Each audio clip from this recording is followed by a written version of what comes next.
तो ये हमारा प्रोजेक्ट है AC transmission and distribution fault alert system using GSM. तो इसमें सबसे पहले यहाँ पर हमारे पास 3 फेज़ का सोर्स इन है, यानी कि ये न्यूट्रल है और ये 3 फेज़ हैं। अभी हमने लूप डाला हुआ है, तीनों फेज़ को एक ही फेज़ दिया हुआ है। अब इसके बाद यहाँ पर हमारे पास 3 सीटी लगी हुई हैं, 3 पीटी हैं। ये एक फेज़ की सीटी पीटी है, ये दूसरे फेज़ की सीटी पीटी है और ये तीसरे फेज़ की सीटी पीटी है। इस सीटीपीटी की आउटपुट पे हमने सबसे पहले ब्रिज रेक्टिफायर बनाया हुआ है, उसके बाद आगे डिवाइडर सर्किट है, वोल्टेज डिवाइडर सर्किट है। इसी तरह ही ये पीटी पे बना हुआ है और इसी तरह ही आगे सीटी पे बना हुआ है। ये सीटी है और ये पीटी है। तो इसी तरह ही ये दूसरे फेज़ की है और ये तीसरे फेज़ की है। अब यहाँ पर ये एक ट्रांसफार्मर यूज़ किया हुआ है, जो ये हमारा सर्किट है, इसको पावर देने के लिए 220 इन है और 12 वोल्ट AC आउट है। उसको DC करने के लिए ब्रिज रेक्टिफायर है, फिर फिल्टर कैपेसिटर है, फिर एक फिल्टर कैपेसिटर है, फिर वोल्टेज रेगुलेटर है 7805। 6 वोल्ट से लेकर 12 वोल्ट तक इनपुट होती है, फिक्स 5 वोल्ट आउटपुट होती है। आर्डिनो मेगा के अंदर भी इसका वोल्टेज रेगुलेटर होता है, जो 12 वोल्ट को आगे 5 वोल्ट में कन्वर्ट कर रहा होता है।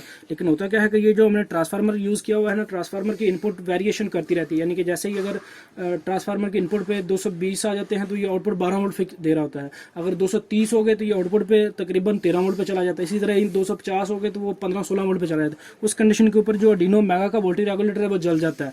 तो उसके लिए हमने इंटरनल यूज़ करने की जो है एक एक्सटर्नल लगाया है वोल्टेज रेगुलेटर 7805।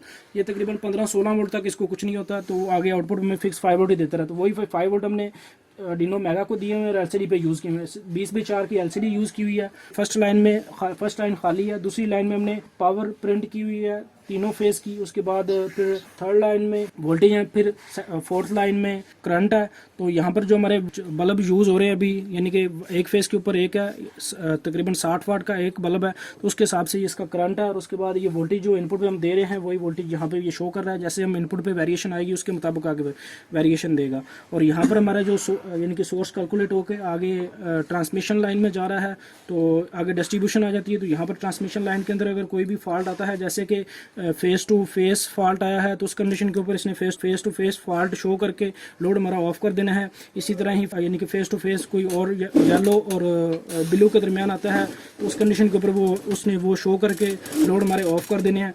और अगर कोई वायर टूट के या कट के नीचे गिर जाती है, तो उस कंडीशन के ऊपर इसने लाइन टू ग्राउंड का फॉल्ट देना है। तो यहाँ पर इस चीज़ के लिए हमने यहाँ पे एक बटन लगाए हुए हैं जो हमारे टेस्ट करने के लिए, यानी कि हम इसको मैनुअली बटनों के ज़रिए शॉर्ट और ग्राउंड कर रहे हैं। तो जैसे ही हम इसको फर्स्ट टाइम प्रेस करते हैं, यानी कि ये वाला बटन है, तो ये जैसे ही हम इसको प्रेस करते हैं तो यहाँ पर इसने LCD के ऊपर प्रिंट कर दिया हुआ है लाइन टू लाइन फॉल्ट जो आया है रेड और येलो के दरमियान। इसके बाद हमारा जो सिस्टम है वो ऑफ हो गया हुआ है और रीसेट हो गया हुआ है। और जैसे ही दोबारा ये चेक करेगा, अगर फॉल्ट आ रहा होगा तो फिर इसने रीसेट होकर मोबाइल पे मैसेज सेंड करना है नोटिफिकेशन के लिए कि आपका ये वाला फॉल्ट आया है, और लोड हमारे ऑफ हो जाएंगे। और इसके बाद और यहाँ पर हमने जो मैसेज सेंड करने के लिए GSM मॉड्यूल यूज़ किया हुआ है सिम 800L है। इसके बाद यहाँ पर लोड ऑफ करने के लिए हमने 3 रिलेज यूज़ की हुई हैं। ये एक ही सर्किट 3 दफ़ा रिपीट हुआ हुआ है। इसमें सबसे पहले ऑप्टोकपलर है, इसके बाद एक ट्रांजिस्टर है, इसके बाद रिले है। तो रिले जो हमने रिले यूज़ की हुई है, इसमें 5 पॉइंट हैं, दो कॉइल के पॉइंट हैं, और एक नॉर्मली ओपन है, एक नॉर्मली क्लोज है और एक कॉमन है। कॉमन पे हमने यहाँ पे जो भी यानी कि डिस्ट्रीब्यूशन लाइन से जो ट्रांसमिशन लाइन से जो हमारी इन आ रही है वो हमने रिले की कॉमन पॉइंट पे दी हुई है, और नॉर्मली ओपन से एक फेज़ की आउट ली हुई है। यानी कि फर्स्ट फेज़ है तो उसकी आउटपुट, फिर दूसरे की, फिर तीसरे की। तो जैसे ही हमारे यानी कि जब तक आर्डिनो से सिग्नल 5 वोल्ट, तब तक हमारा सिग्नल यानी कि आगे ट्रांजिस्टर को ऑन रखता है, ट्रांजिस्टर आगे रिले को ऑन रखती है, रिले आगे लोड को ऑन रखता है। तो इस कंडीशन के ऊपर लोड हमारा ऑन रहता है। जैसे ही वो 5 वोल्ट का सिग्नल यहाँ से आर्डिनो बंद करता है, यानी कि जैसे हमको फॉल्ट देते हैं कि आर्डिनो वो सिग्नल देना बंद कर देता है, तो लोड हमारे ऑफ हो यानी कि वो 5 वोल्ट आउट होना बंद हो जाती है, तो लोड हमारे ऑफ हो जाते हैं। और जैसे कि अब हम कोई और फॉल्ट देते हैं, यानी कि यहाँ से ये वाला बटन प्रेस करते हैं, तो ये हमारा लाइन टू ग्राउंड फॉल्ट है, तो उस कंडीशन के ऊपर ये लोड हमारा ऑफ हो जाता है। अच्छा, इसके बाद यहाँ से जैसे ही कोई फॉल्ट आया तो लोड हमारे ऑफ हो गए हुए हैं, और इसने LCD के ऊपर प्रिंट कर दिया हुआ है लाइन टू ग्राउंड फॉल्ट आया है। तो उस कंडीशन के ऊपर हम यहाँ से रीसेट का बटन प्रेस करेंगे तो इसने दोबारा से लोड एक्टिव कर दिए हुए हैं, और LCD के ऊपर जो डाटा है वो डिस्प्ले कर दिया हुआ है। और इसके बाद यहाँ पर हमारा जो यानी कि ओवर और अंडर वोल्टेज का फॉल्ट है, 190 वोल्ट से ड्रॉप होंगे तो उस कंडीशन के ऊपर इसने अंडर वोल्टेज का फॉल्ट देना है, और अगर 250 वोल्ट से ओवर होंगे तो उस कंडीशन के ऊपर इसने ओवर वोल्टेज का फॉल्ट देना है।